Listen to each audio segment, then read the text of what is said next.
कुछ नहीं हो रहा है बिहार में। बिहार में कानून अपना काम करता है और कोई भी घटना अगर होती है पुलिस अपना कार्रवाई करती है, कानून अपना काम करता है। हाँ, तेजस्वी जी के पिताजी थे, माताजी थी, बिहार में 15 साल तक शासन उन लोगों ने चलाया था। तो बिहार का लॉ एंड ऑर्डर, कानून व्यवस्था इतना दुरुस्त था कि अपहरण का बिहार में उद्योग चलता था।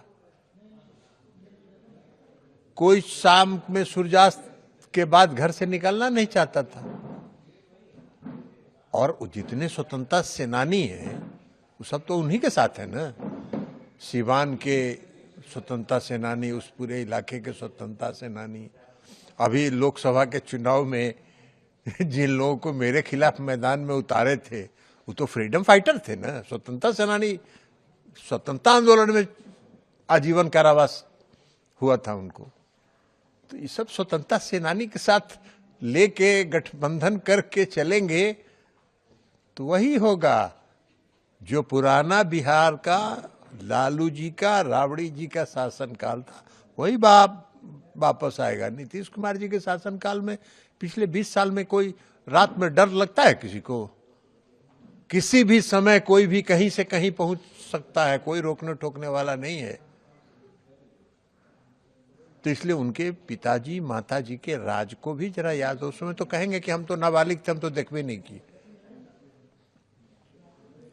तो इसलिए ये सब छोड़े, वो सब कोई उन पर भरोसा नहीं। लाख सर पटक के रह जाए, बिहार की जनता अब उन पर भरोसा नहीं करती है। और एक सवाल, दिल्ली को जो भी चुनाव चल रहा है, अरविंद केजरीवाल का कहना है कि अगले 5 साल में हम यहाँ से बेरोजगारी खत्म कर देंगे और ऐसा हम प्लान बना रहे हैं। अरविंद केजरीवाल अपना बेरोजगारी खत्म करने का 5 साल का उपाय कर रहे हैं।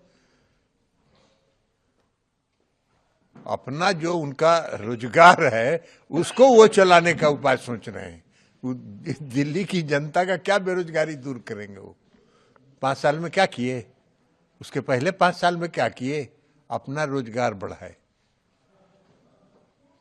तो इसलिए अपना रोजगार की वो तलाश के चक्कर में है और दिल्ली की जनता को झूठा सब्जबाग दिखाते हैं।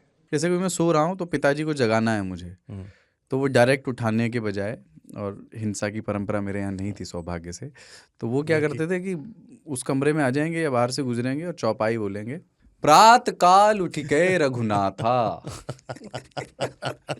मात पिता गुरु नावई माता। कभी कभी मैं गुस्से में उठ करके अरे पापा, चरण स्पर्श किया और सो गया। मैंने कहा अब मत उठाना।